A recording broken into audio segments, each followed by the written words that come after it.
آپ دیکھ رہے ہیں 100 لفظوں کی کہانی صاحب نظر.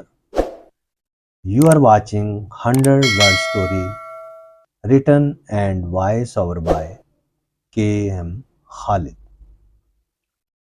تمہارے چہرے سے یوں لگتا ہے جیسے تم مجھ سے کچھ کہنا چاہتے ہو.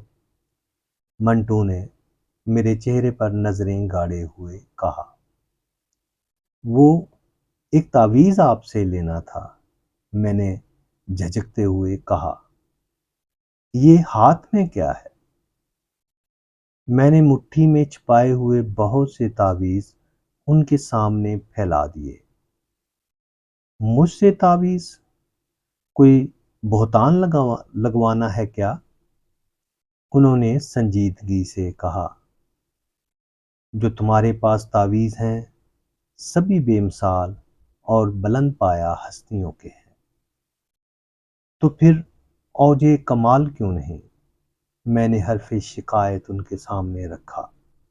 تمہیں تعویذ کی نہیں صاحب نظر کی ضرورت ہے. وہ نظر جو پتال سے کمال تک پہنچا دیتی ہے. صاحب نظر ڈھونڈو.